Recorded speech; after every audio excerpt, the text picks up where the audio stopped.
Welcome to the Confessions of a Restauranteur podcast, where we talk about London's hospitality scene. Join us as we explore the highs and lows of being a business operator in one of the busiest cities in the world.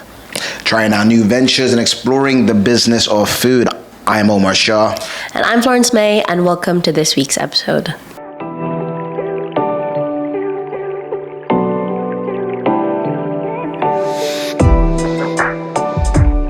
Cool. All right, so let's get to it. What are we talking about today? Okay, so today we are talking about... How was your day, by the way? My day was really good, thank you. Good. How was your day? Yeah, it's cool. Started off in the gym. Feel refreshed, exhausting, but afterwards you feel pumped full of energy. That's good start. Achieved a lot. Okay. Some PBs, by the way. And then we'll talk about that later. Go on. Okay. So, what was your PBs? You just mentioned it. No, it's all good. Listen, listen, it doesn't matter. No, it doesn't matter. I'll talk about it later. Check my socials. I posted a few videos. Yeah. Oh, anyway, go on. Okay, so today's podcast, we are going to be talking about the journey of the entrepreneur. So, from going from no businesses to now 9 businesses, and our journeys are quite different, so I thought it'd be interesting for us to go through that and talk about it a little bit. Okay, so I want to talk about I want to ask you, what is your definition of an entrepreneur? An entrepreneur is somebody who has the ability to take risk for the pursuit of creation, financial gain, and just really being innovative in a way you do so, so it doesn't necessarily mean you could be an entrepreneur and you just open up a business. Boom. I know that's a traditional definition, but like our bookkeeper or accountant in our office could be an entrepreneur in the way they come up with new processes and systems to make us more efficient. Same with our managers. And I think that's the entrepreneurial spirit, is the ability to innovate and create, to benefit yourself either through time or money. Cool. Yeah.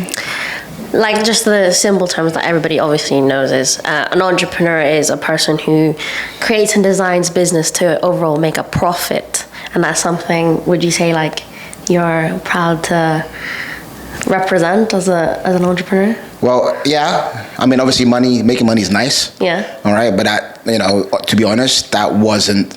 Obviously, that's something you strive for in order to run a business. You got to pay your bills. You got to pay your staff, pay yourself if you can, and any money on top of that is really nice because it allows you to, reinvest in the business, or hire more people, hire better people, invest in better systems and equipment.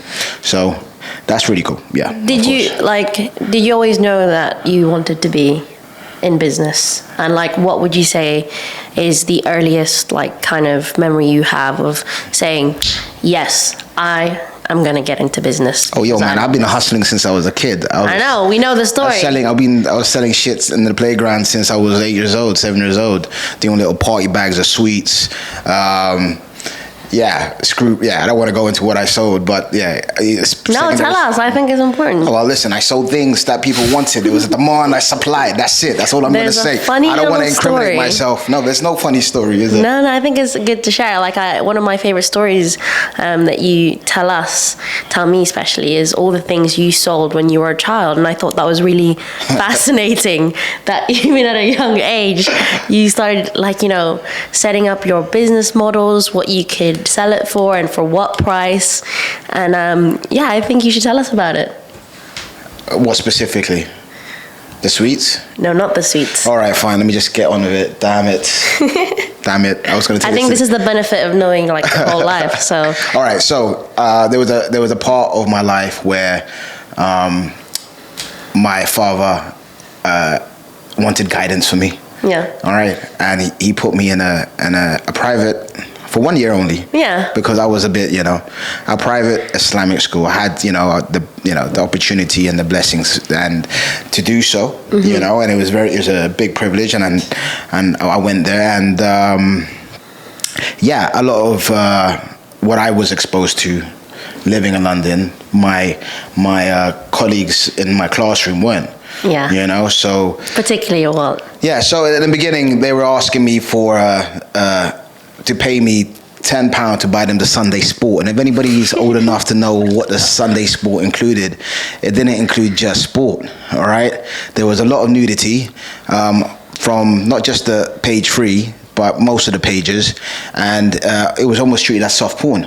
So they used to give me a tenner to go to the shop to buy this. I used to buy it for 20p and sell it for a tenner until they wanted harder stuff. And I used to get magazines, and that for some reason in this religious school, I became the porn baron of the school. And this is my favorite story. And I made quite a lot of money until one of them got caught and snitched on me, and I got beat by my mum. Yeah. All right, when she found out. She didn't approve, no? Of course not. No. She was appalled, disgusted, embarrassed, and every right so. And then when my dad found out, he came down. They didn't. You know, my mum and dad weren't living together, and I was living with my mum at the time.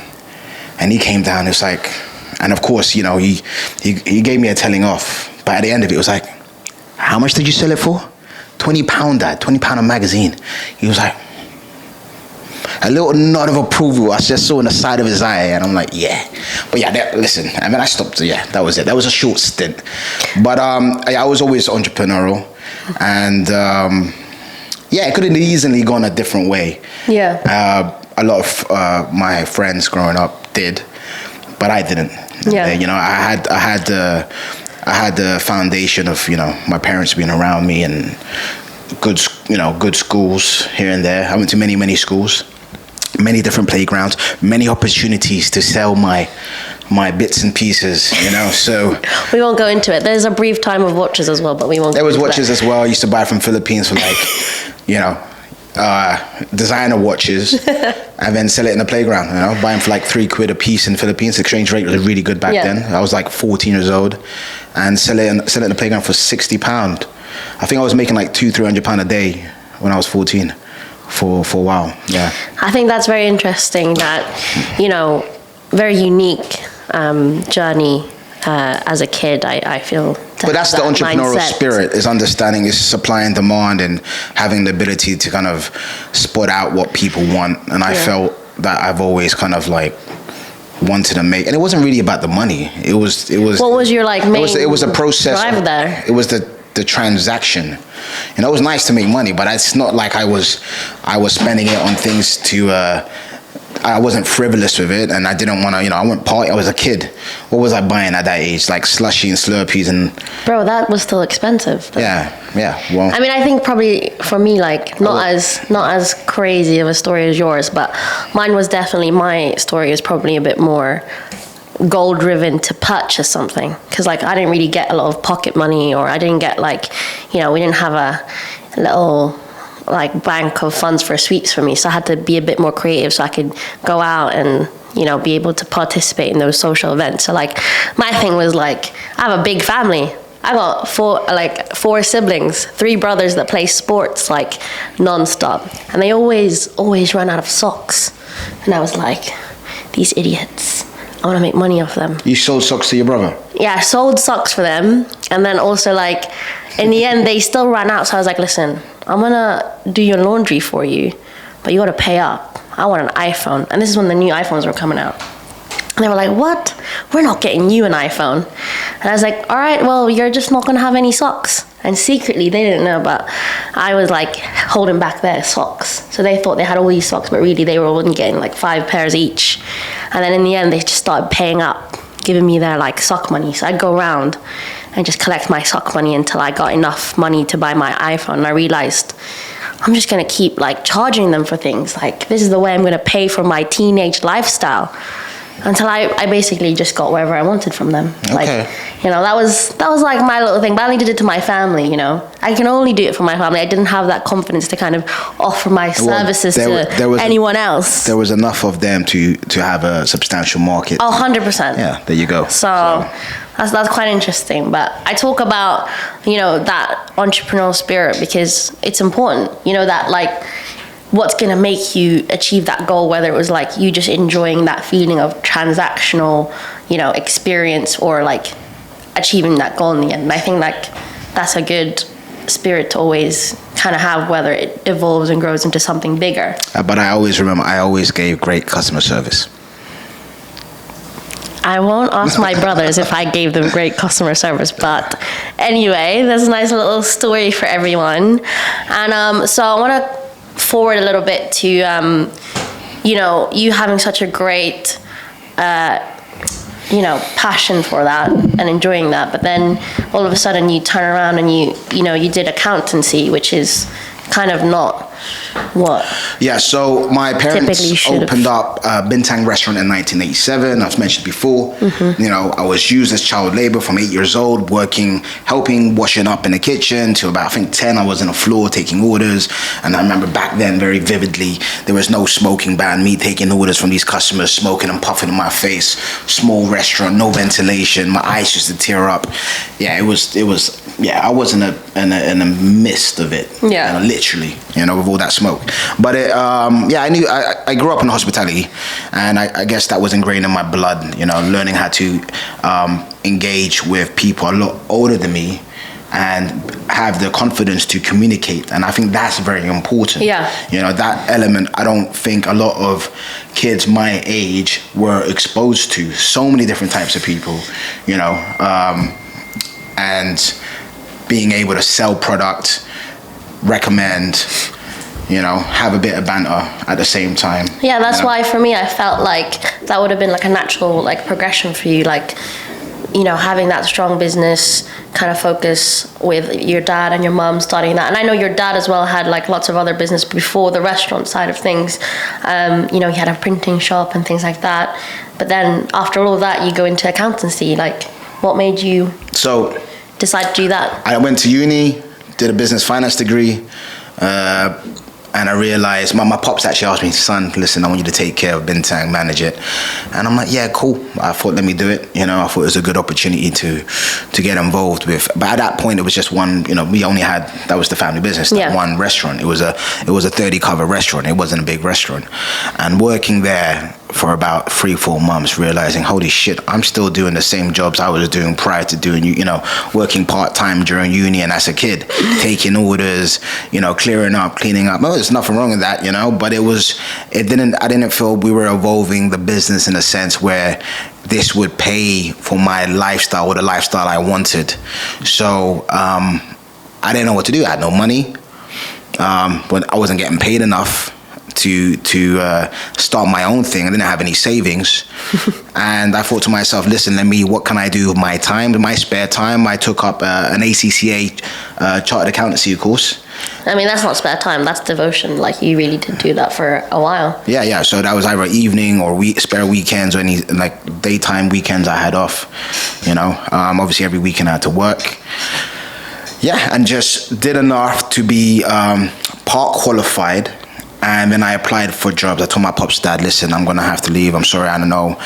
You know, I did my head calculate, like, this isn't, you know, I want to move out, buy a house, yada, yada, yada, and, you know, be able to feed myself and you know, in the future, feed you guys.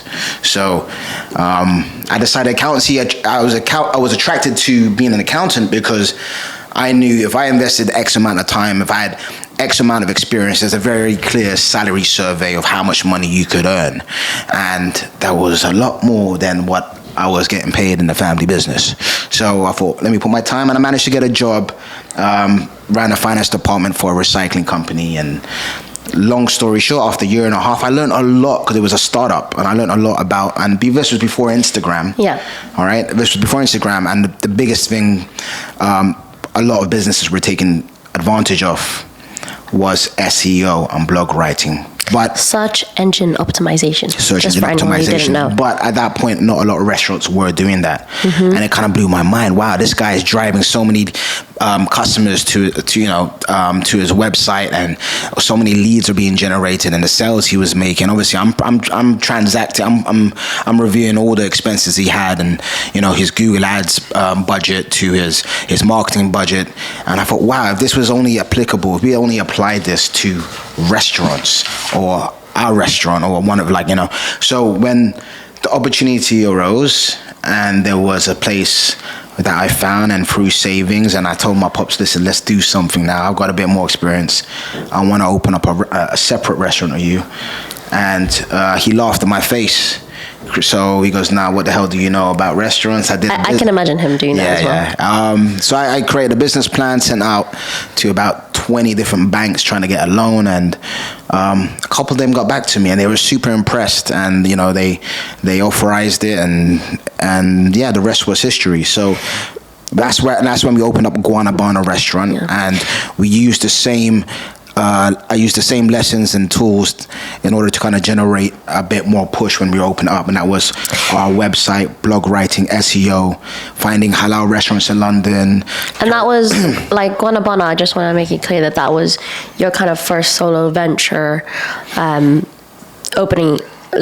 first venture, your first business venture on your own, that you kind of did everything from scratch. That was 2008. Is that correct? 2008, we opened it up. I was cooking in there, and I had like sometimes by myself in the kitchen because I couldn't afford anyone else, running upstairs to deal with, I know as soon as the last ticket was cooked out, I used to run upstairs just to deal with the floor service, because again, I didn't have too many experienced people. It was really tough. I slept there. I couldn't afford a dishwasher, and at 2 a.m. washing dishes by hand.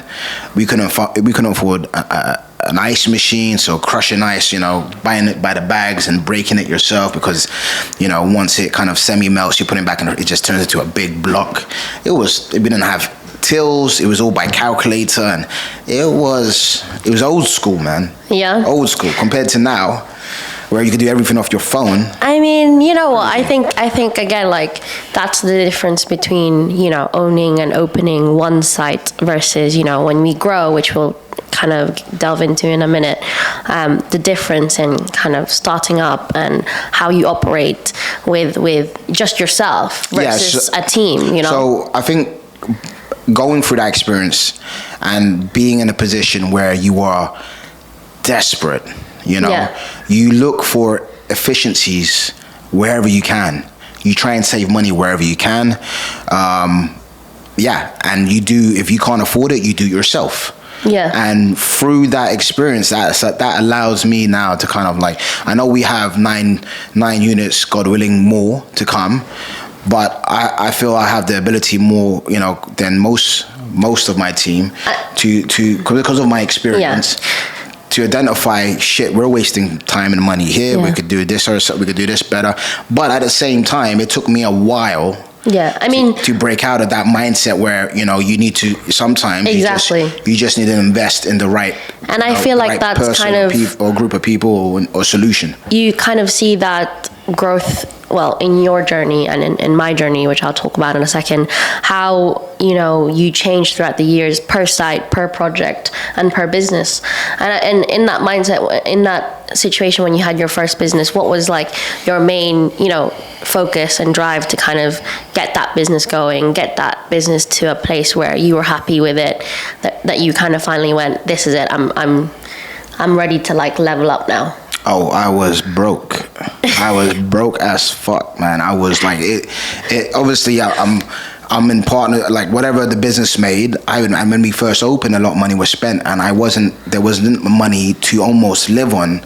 My meals came from the meals in the restaurant. It was, at that time I was living with my mom. Mm-hmm. And I try to, I contribute whatever I can, and it was hard, and she needed money as well. So it was just, so at that point I remember borrowing money to help my mom out, because opening up this business, I couldn't help pay for the rent. And that's kind of the most common ways for people to start a business. A lot of people ask, like, where did you kind of get the funds, or how did you get there? Did you use an investor? Yeah, so when crowdfunding? I wanted to borrow money, I think at that point I was asking for 50 grand. And to me that was a lot. And I thought, I could do it for 50 bags, no problem. The bank was saying, why so little? Most restaurants that, ask for a loan are asking for like 150, 200,000, and that blew my mind. Yeah. But because just a bit of background where I worked as an accountant, it was a recycling company called Any Junk. The owner, Jason Moore, at the time, smart guy, ex-angel investor, he created he borrowed a model from Canada that was a new rag and bone trade that was branded, easy to book, very clear prices, and they used to collect rubbish, and whatever they didn't tip, they resold. So there was a massive warehouse full of chairs and tables and paintings, and that kind of worked out for you, didn't it? That worked out because when we were furnishing the restaurant and decorating the restaurant, I just had my little Peugeot 306 full of chairs and tables every day. When I gave my notice in, I told them I'm opening up a restaurant, so I used to buy chairs and tables like £2, £3, and that was the brick and brack style, that shabby chic that was in back then, you know. You still kind of do that now. You still kind of use your Tesla. A bargain, I love a bargain. And a bargain. I love a put bargain. chairs and tables in that when you can. So I don't think much has changed apart from just your vehicle. I don't like wasting money. No, you don't. No. But that's cool. So would you say like that experience of you being an accountant played a big role into how you did business differently compared to how you would have tackled it in your family business at Bintang? Not in a way that you would think, because accountant, a lot of people say, oh, you got that background, that must help so much. No, like I was probably personally the worst bookkeeper for myself.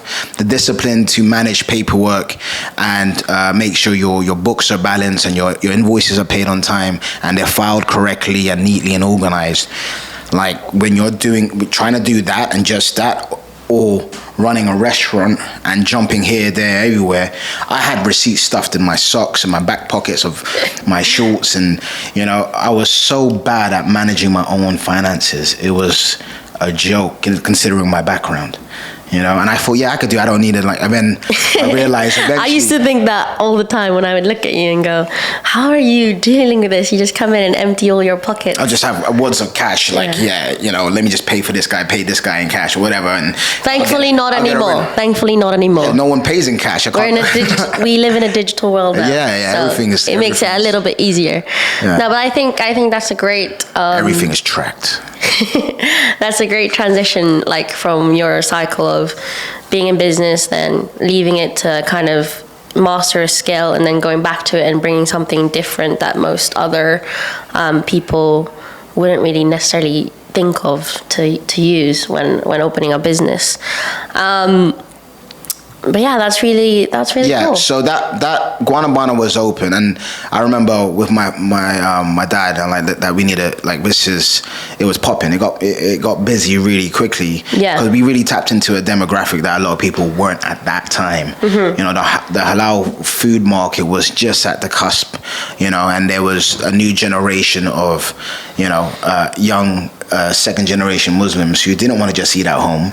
They wanted to go out and eat and socialize with their non-Muslim friends and chill out, in different environments. I guess if you're not gonna be going out clubbing or partying or drinking, there's only kind of eating and socializing for you to do, and that's mainly done at a restaurant. So of course. So it got very busy quickly, and I wanted to expand and open up more Guanabanas with my father. I'm like, Dad, come on, let's just look around. We need to open up more. This is the wave. This is the wave. This is the trend. We need to be on it. We need to react promptly. Otherwise, we won't have the advantage we have at the moment. And it took doing that for 10 years with him. And I worked with Guanabana, and every time we tried, I wanted to, he's OG, I'm new school, right? So I'm like, fuck it, let's just do this, let's do that, whatever we need to do.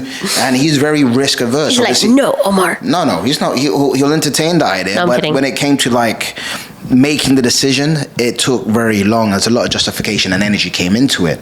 So it didn't, his way and my way didn't work out, and we decided we have to go our own ways. And from there we decided, boom, let's just separate, because at that point I think I needed to do my own thing. Then at that time I think the Mamasons came about as well. We kind of took the opportunity, and this was the first project, Mamasons. This is my first project. Guanabana, I would say, is your first, similar in a way where you kind of did it with your dad. This is probably my first real experience opening up a business from start to scratch. What I was gonna say is the first time that I didn't have to justify. I didn't have to go to him for fund, like to authorize the funding to like, and really plead my case and the amount of energy, that takes. So I think the difference is that you're allowed to make your own mistakes here. Yeah. And this was the first opportunity. As you were, when it was me and you, this was like the moment where I'm like, I almost had to do what you were doing with your dad with you, which was still like, I learned lots from that experience.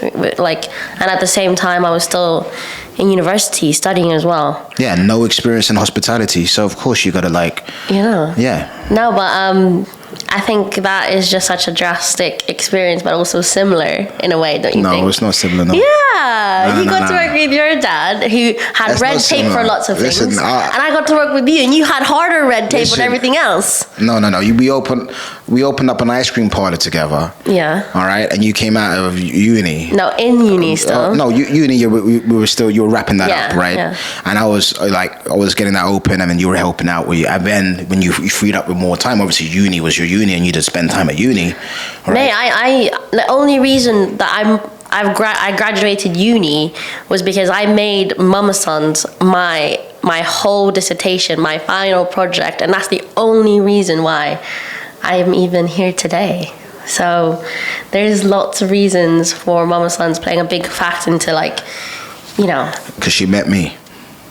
Yes. And I met her, and that's why we're because I met you. You just go on, say it then. Say what? No, that's right. You're right. Yeah. So let's carry on from there. Yeah. Anyway, me and Omar met. We opened Mamasons together. We're not gonna delve into it, but Mamasons was actually my first experience into opening up a business and commerce. Yeah. Yeah, and that was quite an experience, especially because I was still in my last year of uni, and I remember my mum calling me up saying, "Let me talk to that Omar. He's such a, you can't do this. You can't do university and open up a business and learn at the same time." And I had to convince my very traditional Filipino mum that this was a good idea. And she was like, "What?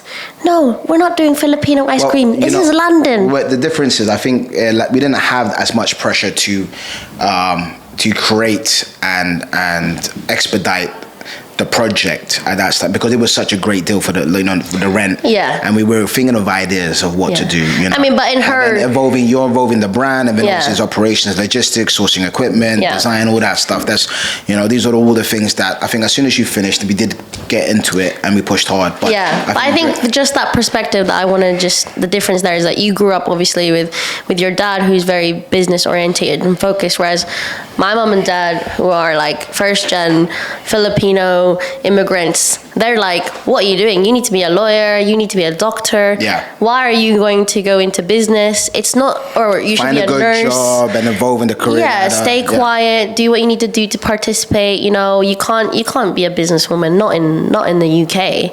And I feel like for me, looking at you and your dad's relationship, that was very motivating for me to see you push forwards and do all these things. Like, you did that typical Asian accountant career, which was... I did that because he wanted it. He didn't want me to be in a restaurant business, even though he asked me to straight from uni to come help out. He didn't want me to. Yeah. Ideally, obviously, he's old school Asian and Bengali guy, and he wants me to be a doctor and accountant or. I mean, for my mom and dad to let me do art as a degree, they called my art coloring in. That's what they told their real friends, to their the socializing group. They would be like, "Oh yes, that marketing and advertising, graphics."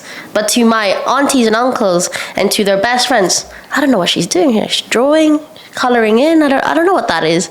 And I'm like, mate, I was like, I couldn't even convince them. They really wanted me to be a nurse until, my Asian parents, they're easy to kind of convince if you know how. So I go and Google, and I went to UAL, which by the way is now top first arts university in the world. So proud of that. But at the time, obviously it was UCL, King's, all of these prestigious colleges from the Russell Group. And I did a quick Google on the internet, and I told my mum and dad, "Mum, Dad, look at what ranking my university in." And I think at the time it was 8th or 10th or something like that. And I found an article that it said that UAL was the best arts university in London, but it was just like a tiny article. It wasn't an official ranking. So I had all these tabs open, and I called them over one evening and I go, look, I was like, it's the top. You don't want me to go to the top art university in London? And then my mum and dad read it. They get all excited. And so initially, they didn't want you to do art. No. They want you to become what? A nurse? A nurse, a dental nurse, and then you or had a to dentist. convince them by showing the prestige of the uni. Yeah. Oh yeah, man. It was All a right. plan I plotted. Cool. Like, Okay, you got that signed off. I got it signed off when we got here. But yeah, fast forward to me telling them about Mamasons, and because it was in my last year of my degree, I was like, you know what, I'm going to defer or drop out, because I really believed in that, in our business. And she was like, I'm dragging you back. How dare you? We put you through school, everything. How could you do this to us? I just want to make crying, it clear all of it. I didn't do anything to compromise her ability, all right, to give the right amount of attention to her degree, okay? So I just want to make that clear, all right? Nothing was pressing at that time, until you finish and thought, okay, now listen. No, I wanted to be clear. It was in the thick of it. We were doing Mamasons in the thick of my degree. It was on my 3rd year, and that's the only reason. But long story short, when did we open up Mamasons Kentish? 2017. What month? That was when does the uni finish? 2017. No. What month? In August, September. August, September. Yes. Your uni goes until August, September. No, like the graduation part of it. The graduate, you mean like throwing the hat in the air? Yeah, but we were already doing Mamasons before that. Listen, I got the dissertation to show you. It's probably because at that time he just thought I was like scribbling on my computer. Yeah, I was getting Mae and her mate Henry. Yeah, my friend Henry. Your friend Henry, he worked with her to and Adelaide. And Adelaide to help with like the marketing, branding perspective, and like the press packs and stuff like that. Yes. So the only reason that happened was I made my whole final project and dissertation about Mamasons, and my tutors were so kind enough to let me to use the business as my it was great. as my submission. It was great, You know, and it just so happened that my 4 modules were on creative entrepreneurship, brand identity, social media, and where did I see the future going into for advertising, because that was my degree. Yeah. And I was lucky to be able to incorporate all those things into our business. Yes, but I had. It's okay. You didn't. I had your best interest. It's okay. You didn't tell me Make to sure quit you- university. He didn't tell me to quit university. Thank you. He almost did. No, I'm kidding. No. No, but at the time I learned a lot, and I think it was a good time because social media was just on the rise of things. It wasn't as popular. I think at the time it was Facebook, and that was, you know, something I always kept telling you about. Oh, Instagram, this new platform. We need to make sure we utilize it. Before the Insta craze, it was the Snapchat. Yeah, no, it was kind of at the same time. Well, your Insta, posting, but the whole kind of real time shit that was from Snapchat. And I remember saying, like, you know, there was this interesting thing where on Facebook I was saying, when we design this menu, we need to make sure that the mums want to be able to take pictures and put it on their Facebook before like even the word Instagrammable came along. Yeah, a big influence was actually Palm Violets. Palm Violets, yes. Palm Violets? Yes, it was like a cafe. They were known, and that's the first time I heard the word Instagrammable. They were known as the most Instagrammable cafe, and people used to go there just to take photos. And yeah, we just realized that, the power of presentation. Yeah, instead of, you know, right now, okay, there's influencer strategies, and you gotta, you know, encourage or motivate financially the influencers to come in through paying them. But if you have a product that is interesting enough, they will come on their own accord because they still need content. They're content hunters as well. Yeah. So I think at the time it was too new. And I think a little bit ahead of the time when it came to like pushing products like that. I think people were still kind of figuring out what being an influencer meant and what kind of effect their work had. onto a business. It was kind of hard to measure and scale at the time. Right now, the influence of influencers is undeniable. 2-3 years ago, you know, it was like, fuck, they just want a free meal, or like, you know, they just. It felt like that because it was hard to distinguish. But again, from like, I want us talking from an influencer's perspective, it is hard work as well. Making sure you maintain consistent content, and high quality content, and making sure that your audience are happy with what you're presenting as well. Yeah. And building up an audience, as well as finding new. And as well, like, you know, they always have to have their ear to the ground, like with whatever is trending, or new algorithm changes, or maybe there's a new platform, and how much exposure they're going to get for that business or that product or that individual. It's a lot of, you know, risk on their part if, you know, they sign like a brand deal, or they do a collab with a restaurant or with a brand, and, you know, it changes all of a sudden, that algorithm, and it's not really what they'd hoped, and at the end of the day they've charged for something that didn't get that exposure. You would have known back then what YouTubers are getting paid right now. Oh my gosh, mate, I would have opened up a restaurant. I would have got that YouTube channel. I would have I don't know, I would have reviewed like I mean, we've attempted it many times, but I think for real this year we're gonna give it a go for real this year. I would have reviewed magazines or something, anything, right? But so I think for us, like, that combination for Mamasons really worked out. And I think going into what you said about you and your dad and your partnership with him, kind of, you guys didn't align. I think that's where, apart from our first experiences, our kind of vision for Mamasons and what we wanted to do with it, you know, we instantly clicked with that. And I think so if, that's you know, a big reason why it's successful. Me trying to explain that concept to my father at a time, and if I was still working with him, it wouldn't have happened. You know, it was like, but it was a big risk. And like, another thing is like being able to like take that risk without too much energy. Instead of focusing your energy and justifying your move, sometimes you just got to jump and then learn how to land. Yeah. All right. And that's what we did. We jumped off a cliff. I mean, sometimes you'd push me off the cliff and tell me to figure it out. Push you off the cliff? Yeah. Like when you told me to quit my university. Sometimes you just be on the cliff looking, shit, how do I get down? You're like, just... 2 days later, she's like, looking at a map, you know, and he'd be like, just quit university, mate. It's fine. We'll figure it out. Don't say that. I'm kidding. I never, no. Listen, I promote higher education. Listen, I went through higher education. I may not be doing what I'm doing or what I've learned, but what it does teach you is discipline, meeting deadlines, you know, social skills, and just networking. It's a great institution. I don't know if it's worth what you people are paying now, but it's a great institution, and I encourage my daughter to go to university. Yo, I graduated, bro, with a 2-1. Come tell her, like, listen, you best quit in, you know, the 3rd year. I would break his legs, all right, because I wanted to finish. And my mom wanted to break your legs, that's for sure. I'm sure she did, but I never said that. I never told you to quit. You might. She came over to the house and was like, "What are you doing, huh?" Yeah. Anyway. Okay. Anyway, so that's that. I think, you know, that background story and us working together, moving on to our partnership, which, you know, I think in all the businesses right now, there's a running theme of how they are run, and the main goal and culture for them strives from, which is a family business. And I get this question asked to me a lot, which is, you know, how do we, you know, find it working with family? Because it's not just me and you together. It's you working with your sister and me working with my brothers, and that we managed initial to give some feedback. We did rope off some of our family members. I tried to rope every single family member to help me. Yeah, I mean, back then, who else can you ask? You know? Yeah. They understood you, and it just helps in the beginning, I feel. But then after a while, it does get challenging. Yeah, because demands are different.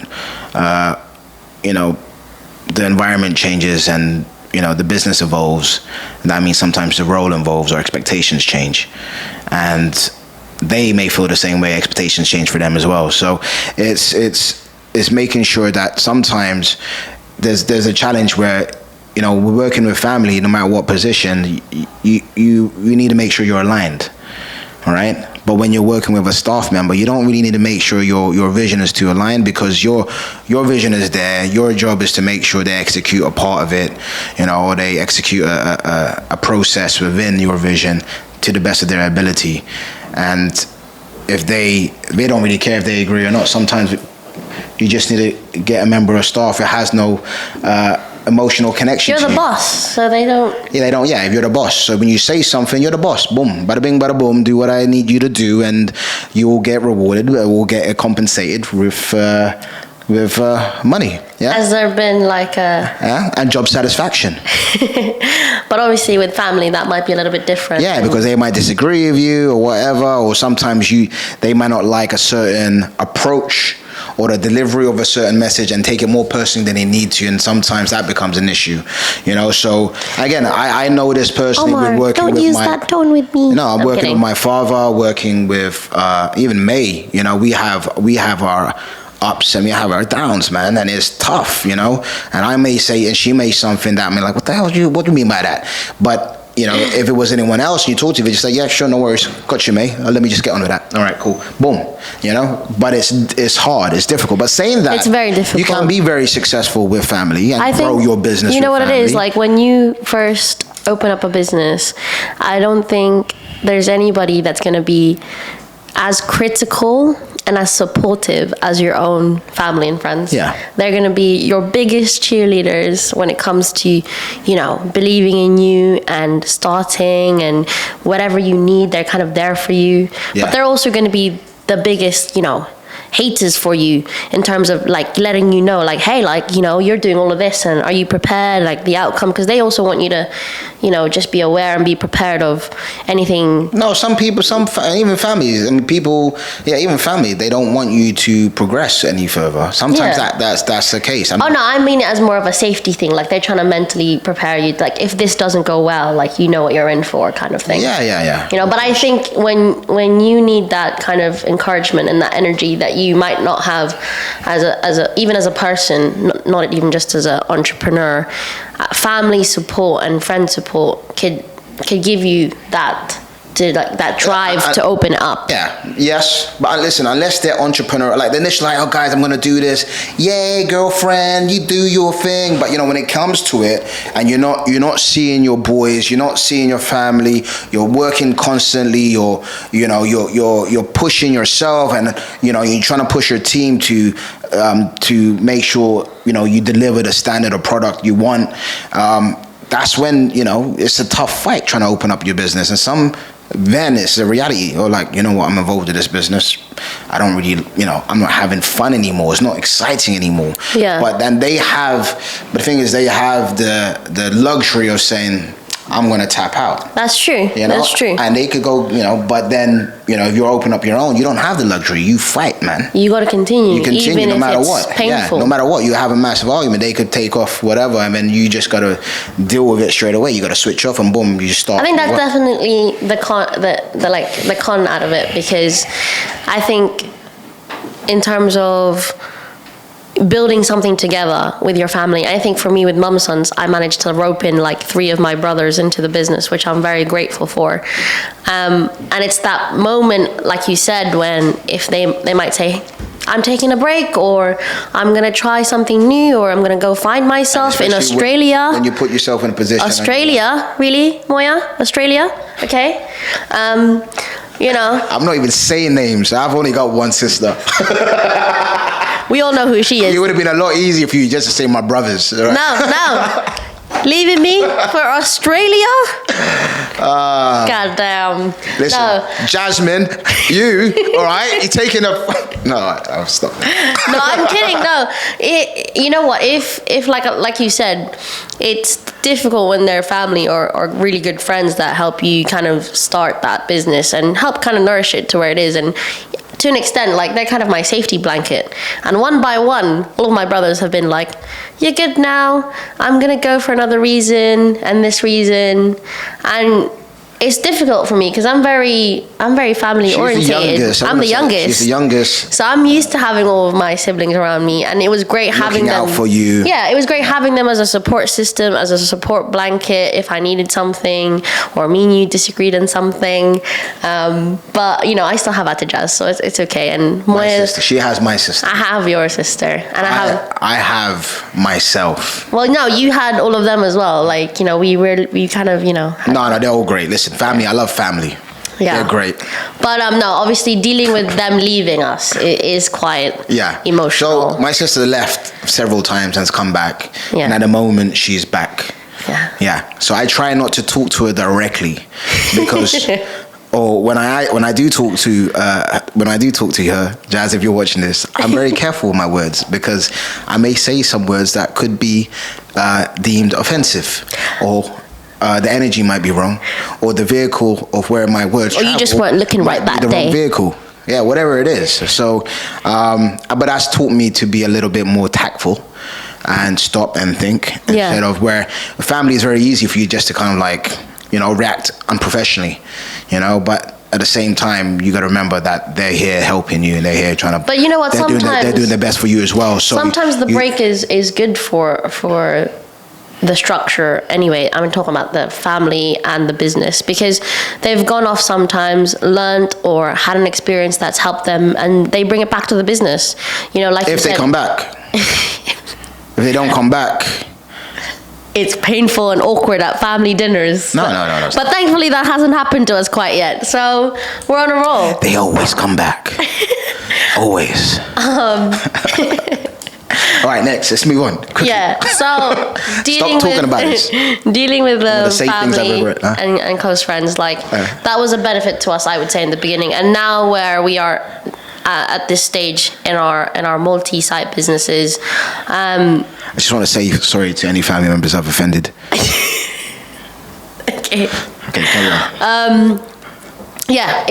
What I was trying to say is that energy and that love and that support was definitely needed in our first, you know, few businesses ventures together. All I'm thinking about is my brother and his sister now. Sorry. And if they were offended, we didn't say anything that bad. Listen, Jasmine stayed out of the family business for donkey's years. She never even got involved with my dad and us. She was the smartest. She's like, not for me. I'm not gonna listen. I've got no hair for a reason. And Dad's, I'm sorry, that's you. All right, that's your fault. Okay, I think this is for a different type of. Yeah, it's like therapy. Jeez. Right. Anyway, moving forward. Now that it's just us two, mainly, we've had to adapt and grow and use other things to manage our 9 businesses together. And I want to talk a little bit about how we went about that and the journey of figuring out the ecosystem of apps and checklists, solutions, and methods, processes before all of that jazz. So just to like we've had other conversations. I don't want to go into it because we don't have much time, but other conversations about how we grew physically and the opportunities we took to open up more businesses and the reason why we were in those opportunities. So if you go back, I'm going to just point over here, guys, and you're going to put a link or something like that. Yeah, cool. To another blog podcast that talks about it. Then hopefully that will give you some insight. But just to accelerate, now we're at 9, and then I think specifically you're talking about the challenges of operating 9 branches, 6 different brands. How many members of the team do we have now? 158. Wow. Did it go up? We gotta look at the payroll. And this is where I want to go into. we have that afterwards, so that's not. We have a finance meeting after this, right? Yeah. Oh, okay. So the difference between our first experiences as a single entrepreneur to now a serial entrepreneur. Do you want to tell people what that is? The what? Serial and what? An entrepreneur versus and a serial entrepreneur. A serial entrepreneur is really nice with milk and at breakfast with a glass of orange juice. Here you go. Do you want to read it here? That joke of the day. No, that's it. No. So a serial entrepreneur is probably somebody who takes more risk. Serially. They'll take more risks. You know, they do multiple projects. They want to start new ventures, and it's just the difference between one plus more. Yeah. Right? In a nutshell. In a nutshell, yes. It's a serial entrepreneur. So we're serial entrepreneurs. Yeah. Yes. We like starting shit. Yeah, it's typically someone who seeks out new kind of revenue streams, whether they're different brands or they're different areas of business like retail or things like that. But specifically for us, it was creating more brands and replicating them and trying to make them successful. Yes. And what would you say is like your top 3 things that help you achieve running 9 businesses and 6 different brands? The top 3 things that help me achieve. Yeah. I don't fully we fully achieved it yet. No, like the top 3 things that help you run these businesses. I know what these top 3 things are. Like, really specific? Yeah. There's many things. If I had to put it in a nutshell, 3 things. 3 things that, like, you have to do this, otherwise our business is closed. Okay, so definitely processing systems and making sure they're consistent throughout different brands. So generally a restaurant's run like a restaurant, and you might have nuances per branch or per brand that differentiate the product. Yes? Or the brand perception. Yes. But most of it, from running it from like cleaning down checklists, operating checklists, EHO checklists, food checks, all that stuff, audit controls like customer service quality controls, and they should all be the same. And I think over a while we've learned to evolve that and have little nuances per place. So it helps us, whatever works, for example, in one of our brands, and this works extremely well, a new system, we try and identify and say, oh, that was really good. And leverage. Like, for example, you guys created a progress tracker, training schedule for the team for Panadera. Yeah. And when I saw how great that spreadsheet was, I'm like, wow, that's really fantastic. Let's use that in our other brands and help us track the development of our teams. Yeah. And vice versa. So we try and leverage as much as we can, because if we don't leverage and we try and create individual systems for each brand or each branch, or leave it to their own accord, it's impossible, man. You will go doolally and you won't be able to keep track. So just to recap, those 3 things are leveraging. Did I say 3 things? You did, wow. But I'm gonna recap them for you. So number 1 is just one. Number 1 is systems, having those systems, their day-to-day operations to run the businesses. And number 2 is consistency, making sure that, you don't just do it for one day, you do it every day, and you got to be consistent with it, even if you don't feel like doing them, and following up and checking on it. And the third one, back, she's getting a bit, you're not talking and the third one is leverage. And I think for me, that's kind of the thing we use the most, is when one system is successful in another site or another branch. So what's number 1? Systems. And then number 2 is you said leverage as number 1 already. No, I didn't. I said systems is number 1. Yeah. Consistency is number 2. Yeah. And leverage is number 3. Okay, cool. I want to add to that. I think there's more than 3. There's loads of, I don't know. But those are the 3 things that we kind of use every day right now. Listen, I use a lot more than 3 things every day, so as much as those 3 things are important, all right, there's a shit ton of, my brain don't stop thinking about. Sorry, I think I've just triggered something. 3 things in half an hour, maybe in 10 minutes of what but a big part of it is organizational structure as well, making sure that, as you do grow, having the right team is important. The right skill set is important.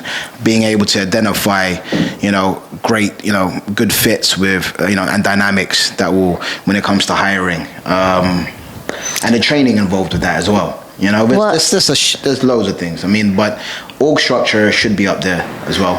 Yeah. All right. And we, for a very long time, because we grew quite fast and we have this kind of laissez-faire family dynamic, there wasn't a rigid org structure, and that impacts your staff perception of you and the ability to kind of say, do I have a future with this organization?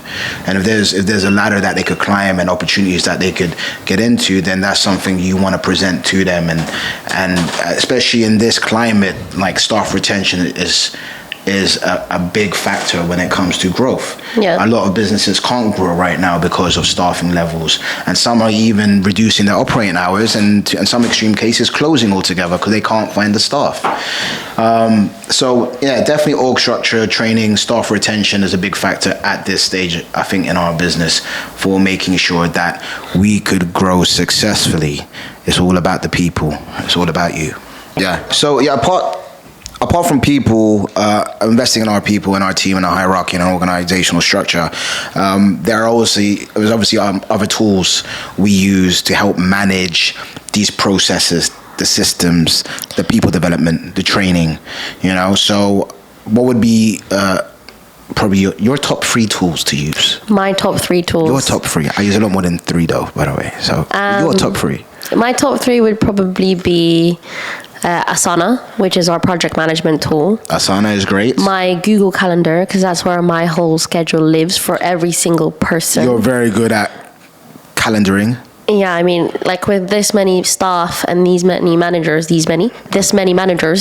I gotta keep track of all of them somehow. Yes. And I think the third one is time blocking for meetings. We have our meetings, which are very important, and then I'll have a few things with the heads of the different departments that we have, so like marketing, accounts, operations, and then sometimes from time to time I like to go to the onboarding welcome days because I just like to meet our staff. Fancy. Yeah. So that's probably my top 3. My top tool, you want to know? What's your top tool? Thanks for asking. My top tool, all right, is actually... Such a beg. Such a beg, isn't he? My top tool is WhatsApp, all right? Yeah. I want to be real, okay? So WhatsApp is amazing to keep track of all your groups and all your departments and all your brands. And like for every restaurant, for every brand, we have probably 3 different groups, one for like front of house, one for kitchen, and one for management. Then, obviously there's the accounting group chats, and there's a couple of them. Then from the marketing group chats, we got marketing group chats for days. I think, like I've counted how many group chats me and you are on, Yeah. and it's about 50. Yeah, there's like, your 50. phone is just, so a big part of our day is just like waking up in the morning and just reviewing it and just analyzing and just trying to, to an extent, I don't like to promote WhatsApp management, WhatsApp, because it's annoying. But it's a good probably start of your day to kind of keep abreast with what's going down and getting your ear to the ground. And then you do what you need to do to kind of execute your deliverables. But WhatsApp is 100%. A lot of people shit talk it and downplay it. It's not. You shouldn't be using it. But I don't know any other a solution as simple as that to get the results we need. What's the other 2? The other 2 is my mind. No, I mean that, right? So, Your mind? luckily, like we're in a position of like we are where we are at this stage, and obviously, from my background, I've been a lot more hands-on, and I'm still hands-on, but given the ability and the resources we have in place right now, from our offices to all these IT solutions, I'm able to zoom in and zoom out. So I could zoom in all the way into the presentation of a dish, and I'll be able to kind of add value to that. But then I could zoom out all the way to say, you know what? Maybe we should change our growth strategy for this specific. You know what? Those new Apple VR goggles are going to be so good for you. Oh yeah, they're going to be great, man. That's going to be one of my tools. But and another thing is pen and paper, man. You can't go wrong with pen and paper. So it's just anytime I have an idea for a new system, process, dish.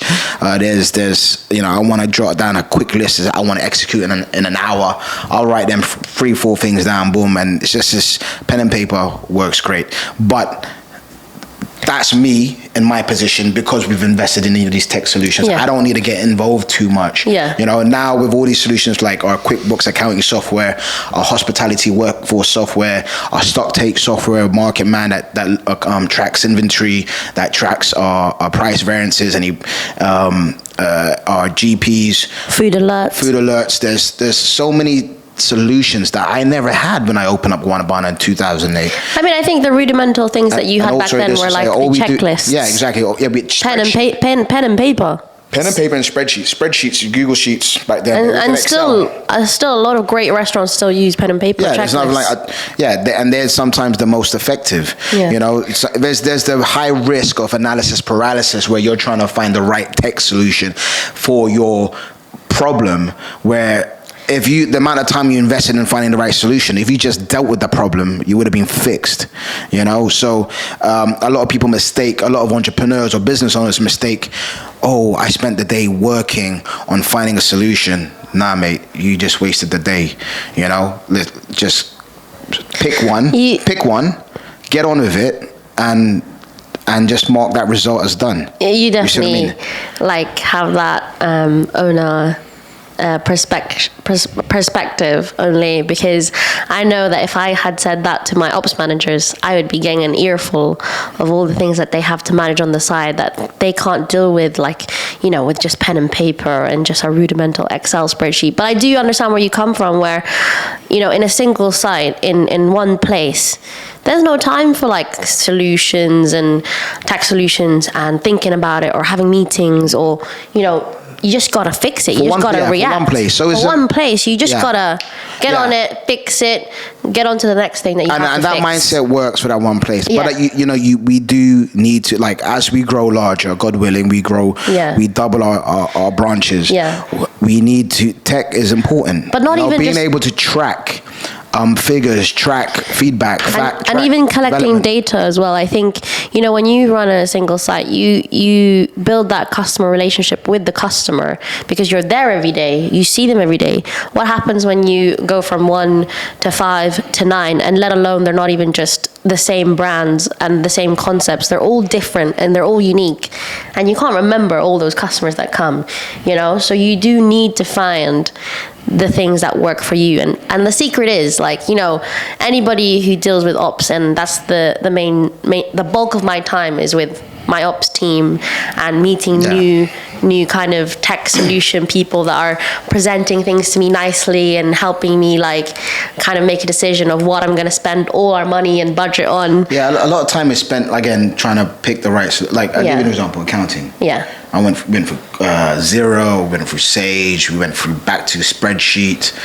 I think we went back. What's the other one? VT. Then back to spreadsheet again, and then now we're on QuickBooks Cloud. All right, and the reason, and then also the integration factor is an important element.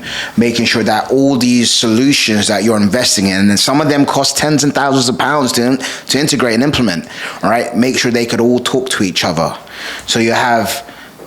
Integration. Integration is an important element. So before I think sometimes that's where people and tech solutions trick you.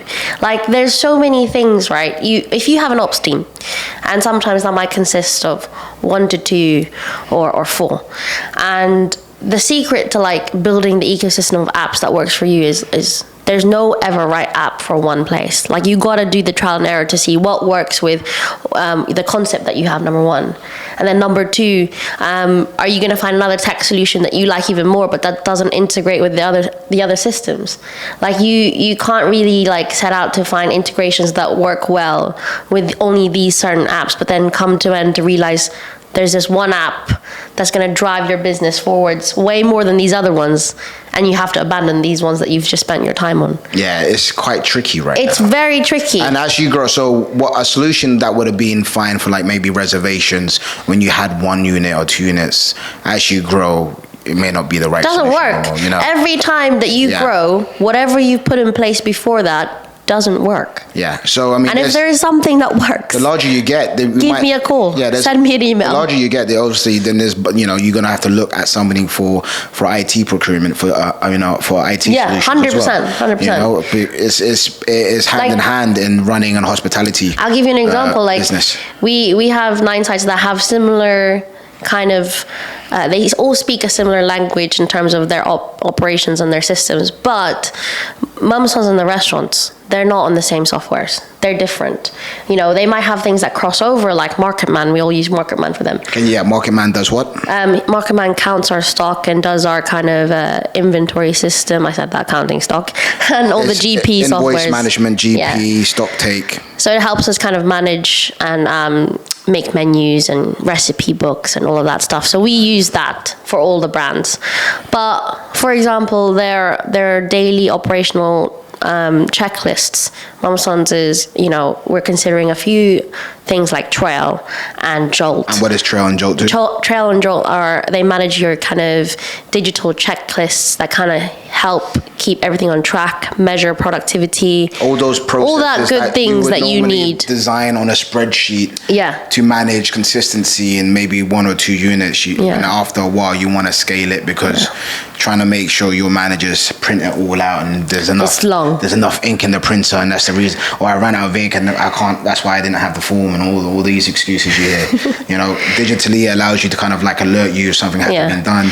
You know, it's just. And now, like, you know, a classic thing happened where I felt like we built those ecosystems of apps of how they all talk to each other, they all integrate. I'm finally happy, and this one app comes along, blows my mind, and it's Food Alert. And anyone that's on there, like, it is absolutely excellent. Like, in the way that it for the restaurant side of it, definitely, it schedules in like your compliance. So like if you have your alcohol license due, and sometimes we forget, right? Like who remembers all those things? Yeah, it's specific for what we need to do. Yeah. So there's no like right app, and that's the secret. But I'm a firm believer in, before you look at these app solutions, because you think, oh, this will help me, do it rudimentarily on a spreadsheet, print it out. If you don't understand the process, then when it comes to designing the solutions on these apps, then it's gonna be very, you know, costly in terms of your time and money. So they all take time to set up. You don't even need it, but it's such a great presentation. You think, oh wow, that's really cool, and they aren't cheap, man. Yeah. You know, we spend a pretty penny when it comes to these tech solutions now. Yeah. We never had that before. I remember taking reservations on a diary, on the phone, man. And sometimes that's just as good as sometimes for one unit, maybe. But yeah. But in terms of that operations ecosystems, like my advice would be to just trial and error it. You know, write your ultimate goal in. And my ultimate goal was I need to be able to, at a snapshot, look at how all the restaurants are performing on my phone. Like, I know we're running out of time, but HR, and what do we use at the moment? So we use Workforce. And then, like, given the amount of employees we have at the moment, to manage 150 employees, you do need an HR solution. I mean, Workforce is not, the main thing of it is not an HR solution. It's a scheduling tool with other tools inside it that helps you kind of create a more compliant work culture. So it's a great way to alert your employees for a certain change or a new rule or things like that. Make sure you're up to date and diligent with all the documents. And it's helpful for your actual HR person to manage all these things. Your payroll, all of that, it manages that. So, I mean, obviously, Excel has been used for decades as a solution, but these pretty apps now on your phone, you don't need a laptop no more. You can run it off your phone, you know, and it'll just ping you, or you can see things that, or extrapolate reports as and when you need them, whatever time of the day, which is great. Yeah. But also a ball ache to implement. So it takes time. Be careful. Be careful when you pick one, because the integration is one of the biggest factors that we didn't realize for some of these apps, and how long it takes for it to be successful. Well, that said, anyway, what's next is what's going on? What's happening with our growth? We're talking about all these things. Are we growing? Are we going to do anything else, man? Because damn it, we ain't done nothing for 2 years. I mean, we have grown our structure and our systems. We've got this little office. We're trying to build a foundation. You know, we're doing these podcasts. We finally have the time. We don't want to build on a house of cards, and I felt at that point that's what we were doing. So that's why there's a lot more investment in tech and people and org structure. And I think it takes, you know, picking people to be part of that head office and that organizational structure is a really important process. And I think now we're ready. We're ready to open up more units. We've got that. So we're looking right now, guys. We won't tell you exactly, but stay tuned.